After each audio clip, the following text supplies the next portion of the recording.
성경의 페이지를 통해 죄의 사람, 불법의 사람, 첫 번째 짐승, 작은 뿔로 언급되는 사람을 소개합니다. 이 사람은 다름 아닌 적 그리스도입니다. 적 그리스도에 관한 존 버넘 매기 박사의 발췌문을 읽을 수 있습니다. 성경 페이지를 가로질러 놀랍고 끔찍한 인물이 지나갑니다. 이 위협적인 인물은 신비합니다. 그는 모호하고 수수께끼 같습니다. 때때로 그는 음흉한 인물입니다. 다시 말하면 그는 악한 영향을 끼칩니다. 다시 말하면 그는 빛의 천사입니다. 그는 자연과 초자연의 경계선에서 움직입니다. 이 사람은 누구입니까? 누구라 불립니까? 죄의 사람. 데살로니가 후서 2장 3절에서 처음부터 일부 해설자들은 그를 세상에서 오직 악한 영향만 끼친다고 보았습니다. 사도 요한은 그를 적 그리스도의 영이라고 말합니다. 요한은 그를 사람으로 식별하고 요한만이 그를 적 그리스도라는 이름으로 부릅니다. 이것은 물론 요한만이 그를 언급한다는 의미는 아닙니다. 대부분의 사기꾼들이 별칭을 가지고 있는 것처럼 적 그리스도는 성경에 많은 이름을 가지고 있습니다.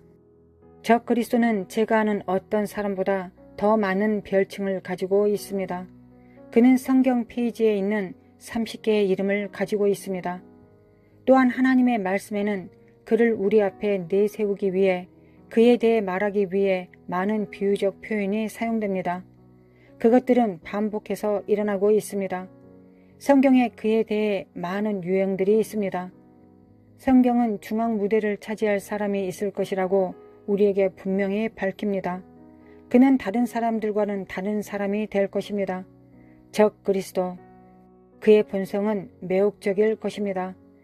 그는 때로 강압으로, 때론 자비로 사람들을 그에게로 이끌 것입니다. 적 그리스도. 그는 매력적일 것이고 매혹적일 것입니다. 적 그리스도는 그는 세상이 찾고 있는 해결책이 될 것입니다. 그는 세계의 정치가들이 고심하고 있는 문제를 해결할 것입니다.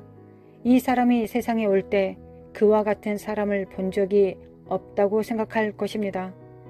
왜냐하면 이 사람은 지옥으로부터 그 힘을 끌어들여 활력을 얻을 것이기 때문입니다. 일부 기독교계는 이 사람이 이미 태어났고 이제 그가 인류의 무대에 나타나는 것은 시간 문제라고 믿고 있습니다. 우리는 이것이 사실인지 아닌지 확실히 모릅니다. 그의 정체를 둘러싼 많은 추측이 있습니다. 일부 사람들은 그가 전 미국 대통령이라고 추측합니다. 다른 사람들은 그가 10억 달러의 규모의 기술 기업가라고 추측합니다. 적 그리스도로 의심되는 많은 다른 인물이 있습니다. 개인적으로 저는 이들 중 누구도 그 사람이라고 생각하지 않습니다. 제가 이 전직 대통령이나 기술 기업가 중 누구도 그 사람이라고 믿지 않는 이유는 진짜 적 그리스도가 올 때는 추측할 필요가 없기 때문입니다. 그것은 명백할 것입니다. 그는 숭배를 명령하고 요구할 것입니다. 문제는 적 그리스도가 외계인 속임수의 일부일 수 있다는 것입니다. 대답은 그것이 매우 그럴듯하다는 것입니다. 일부 성경학자들이 적 그리스도가 세상을 장악할 가능성이 있는 길이 될 수 있다고 믿는 이론을 논의해 보도록 하겠습니다. 이것은 단지 이론일 뿐이라는 것을 기억하십시오. 이것이 일어날 것이라고 말하는 것이 아닙니다. 진실은 아무도 적 그리스도가 어떻게 권력에 오를지 정확히 알지 못하기 때문입니다. 이것은 제가 본 많은 이론 중 하나일 뿐입니다. 이 이론을 탐구해 봅시다. 성경 자체는 다른 세상, 즉 영의 세상에서 이 세상으로 온 방문자에 대한 여러 기록을 우리에게 보여줍니다. 악마와 그의 타락한 천사들이 이 세상을 걷고 물리적으로 상호작용하는 기록이 있습니다. 첫 번째 악마는 아담과 하와를 속이고 전 인류의 타락을 초래한 에덴 동산에서 보였습니다. 두 번째 타락은 천사들이 사람의 딸들과 성적 상호작용을 하여 네피림으로 알려진 인간과 천사의 혼종이 생겨난 이야기가 있습니다. 창세기 6장 4절에서 말합니다. 당시의 땅에 네피림이 있었고 그 후에도 하나님의 아들들이 사람의 딸들을 취하여 자식을 낳았으니 그들이 용사라 고대의 유명한 사람이었더라. 다른 세계에서 와서 인간과 함께 거주하는 존재에 대한 설명은 아눈라키라고 불리는 신을 숭배하는 수메르인과 같은 고대 문화에 의해 뒷받침됩니다. 비록 우리가 외계인의 존재에 대한 성경적 근거를 찾을 수 없지만 외계인은 마지막 때 미혹 즉 속임수의 일부가 될 수 있습니다. 외계인은 마지막 때 미혹의 일부가 될 가능성이 큽니다. 이것은 이 외계인들의 존재에 어떤 식으로든지 일치하지 않습니다. 성경의 어디에도 하나님께서 다른 행성의 외계인을 창조했거나 이 영역에서 지구 이외의 다른 곳에 생명체가 있다고 말하지 않았습니다. 만약 외계인이 존재한다면 성경은 창조의 그런 중요한 부분에 대해 침묵하지 않았을 것입니다. 그러나 적그리스도에 관한 외계인 미혹은 그럴듯합니다. 우리가 외계인이 마지막 때 미혹의 일부가 될 것이라고 믿는 첫 번째 이유는 성경이 우리에게 마지막 때에 적그리스도가 와서 요한계시록에서 말하는 짐승에 대한 통일된 숭배를 강요할 것이라고 말하는 것입니다. 요한계시록 13장 15절입니다.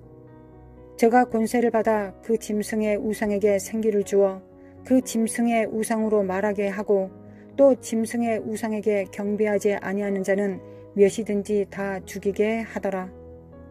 적그리스도가 보편적으로 시행되고 실질적으로 받아들여질 새로운 형태의 예배를 도입할 것이라는 것은 명백합니다.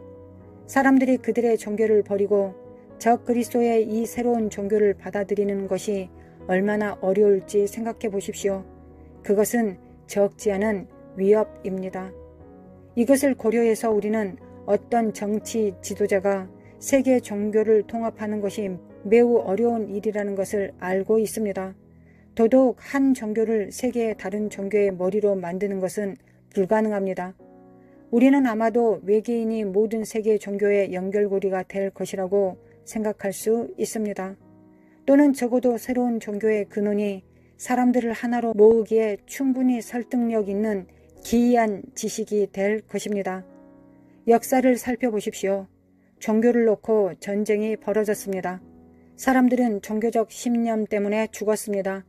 이제 적그리스도는 온 세상이 수천 년 전으로 거슬러 올라가는 그들의 종교를 버리도록 할 것입니다. 그는 말 그대로 초자연적인 것으로 자신을 표현해야 할 것입니다.